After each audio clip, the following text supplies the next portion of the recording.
周一長談，我哋翻嚟繼續同 Kirk LaPointe，我哋嚟傾下報紙喺新嘅環境裏邊點樣謀生路，點樣殺出一條新嘅血路。Welcome back. Thank you. Now, we talk about internet, the relationship between all these online newspapers and the conventional newspapers. One thing that I see I always guess how I'm going to make money because many newspapers have that online newspaper, the entire newspaper, including ads and everything that you can access online free. Yeah. Are they, we call it throw the baby out with the, I said drowning the baby in the new bathtub. Yeah, well, I think that every news organization, and I was part of them at the time, had to make the decision about whether you expand into the internet and try to bring your audience along with you. Now, I will say that back then, when we all made these decisions, we assumed that advertising would come with it and that the advertising would be at the same price. And so we just thought, well, it's the same thing. In fact, if anything, it might be better because it's cheaper to produce a website than it is a whole newspaper. So we thought, well, in fact, this is going to be a great economic gain. What we didn't calculate was that the advertising would in fact be cheaper and that advertisers would not want to pay the same rates that they had paid. So, I think that was a bit of a miscalculation, a misstep on the part of the industry. But that being said, now where I think a lot of the experimenting is going to take place is in trying to do things where you use tablets or mobile apps or any number of things, even still conventional websites, in order to try to drive down your legacy costs and to move your audience as much as possible onto that. But that being said, I still think there is a very healthy role for a newspaper. And I think there's going to be a lot of people, even young people, who will enjoy the idea of, in the same way that they open up a book still, will want to open up a newspaper in order to read it. Because a newspaper actually organizes information for you in a way that the internet doesn't easily do that. Your stream of information on Twitter is really not organizing what's important for you and least important for you. You're sampling. And it's a little bit like, it's like grazing at a smorgasbord at a restaurant with a blindfold. You never know what's going to go into your mouth. Instead of somebody preparing a meal for you and saying, this will come first, this will come second, this will come third. So I think that people are still going to require assistance with information, and that the role of news organizations is going to be there to organize some of their information. That being said, the power of a news organization, we used to say we were the voice of God, and now we're just simply one member of the parish, right? We have a very different role because we're simply part of a very abundant field of media where, other experts are part of the conversation, industry, politicians, and then regular citizens are all in a conversation together, and we are now just one piece of that. We're no longer the dominant piece. Our power is certainly diminishing that way. There usually has a lot of training. You need from ethics, from the skill of writing, from research methodology, from the way you present it, how do you balance the view, how you always encounter your own, you always need to find someone to talk from the other side. And that is how newspaper has been successfully guided or even present the public opinion in a way that is more balanced. But today, with the internet, it's almost like someone who might, I don't want to get into any problems, but you know what I mean, is that people are not less qualified to comment. They're all presented here. Yeah. So everyone possesses the equivalent of a printing press now, or a broadcast station. Your smartphone is essentially a broadcaster, if that's what you wish to do with it. And that poses some issues. But I will say that on balance, the introduction of new voices, of experts in particular, into this field has, I think, broadened and enriched our ability to gain access to important information. And I think I welcome that, even as a journalist. I'd rather have that field widened. I think the public is pretty smart. It can detect the people who aren't all that great at what they do. They filter them out, and they go and find the things that matter. The other thing that's happened, of course, with social media is that you've developed trusted networks of your friends. So your friends on Facebook, the people you follow on Twitter, your Instagram network of some sort. These are all things that you now are starting to depend on because you rely on them to find you some interesting things that would be relevant to you. And so we're all kind of collectively working together to find information that matters for us. And I think that that's good too, because that also filters out the stuff that isn't really very good. And if you can find that trusted network, you have the equivalent of a newsroom of editors who are deciding what's important and what's not. And so it's another form.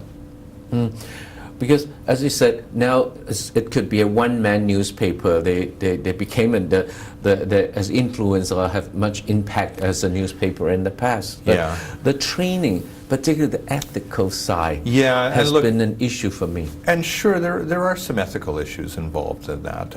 A lot of the people who are bloggers are not as impartial as they seem.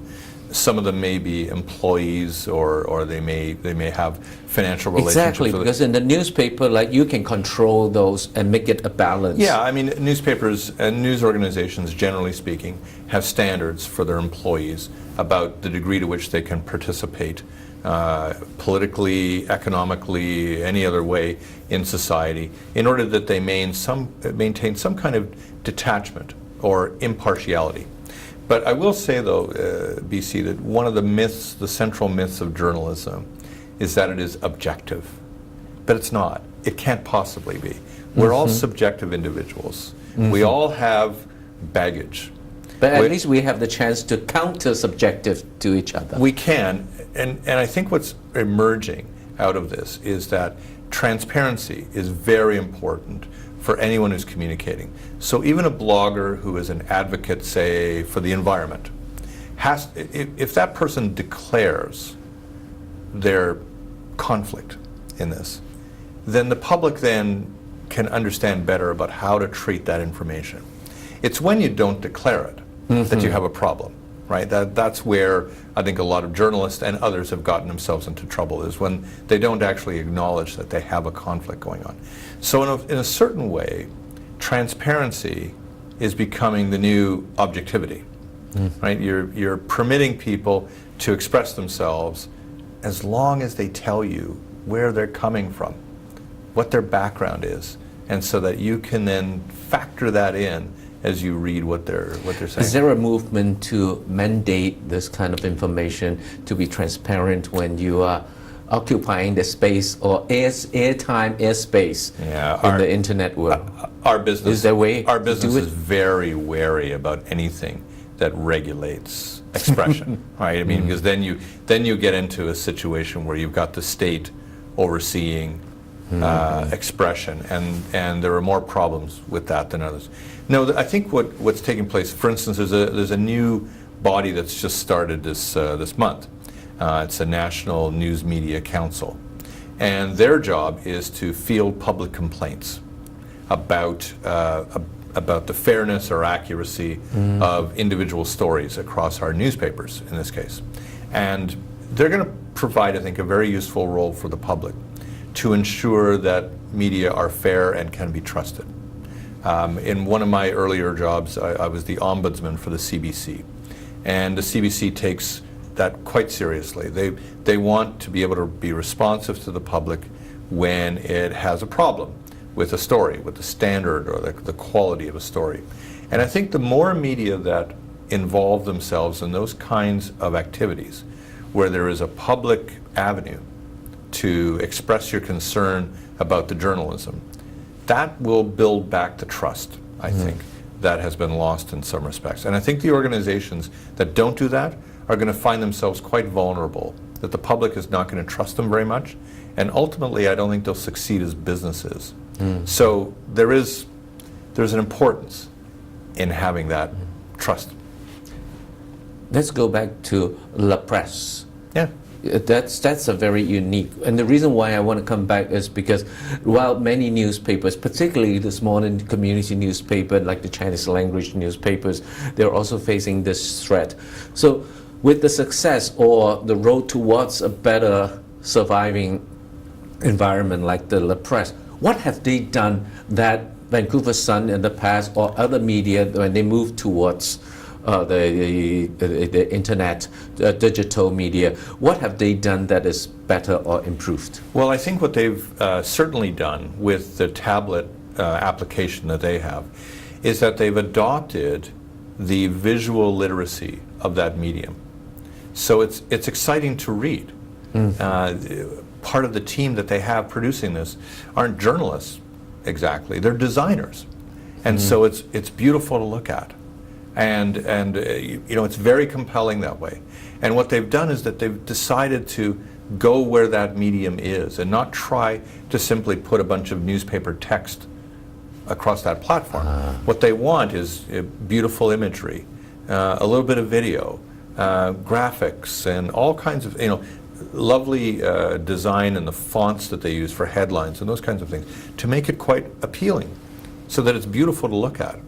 And it actually resembles much more of the successful work that's done on those platforms. They haven't cut their journalism. I mean, that's been one of the real concerns, is that as newspapers begin to decline a little bit, one of the things that they've had to do is cut newsrooms in order to keep their business model together. Well, in this case here, what they've decided is to simply say, we're getting rid of the paper, we'll drop down in terms of the size of our business, but our journalism's staying. We don't have to reduce any of our journalism in the smaller model because we cut out all the things that weren't about our journalism. We cut all the other costs. Now we can protect our journalism and maybe build a better business that way that has more of a capacity to sustain. Just more focus on the medium itself. Yeah, because that ultimately is the core function of the organization. You know, the core function of a newspaper is not to own a bunch of trucks and not to employ a bunch of carriers and not to have a bunch of people answering phones with complaints about the delivery. Those are things that you have to have. They're part of your customer service.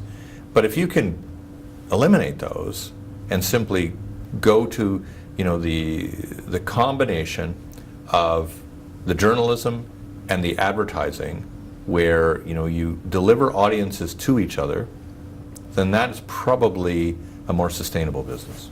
So that really changes your content or your speeches in your classroom. Yeah, because my students now at UBC don't think about creating a story for a newspaper or a radio station or a television station. They think about the story across all the platforms and how it's going to be used across different platforms. And even where I am at Business in Vancouver now, we're beginning to think about not just having a weekly newspaper and a website, but how do we do podcasting? How do we do radio? How are we going to get into video in order to make sure that our storytelling goes across as many platforms as possible? Thank you, Kirk. Thank you very much for shedding some light on how the newspaper can survive in this new environment. 周一長談，我哋今日到此為止。我係黎伯佳 B.C.Lee， 下次見。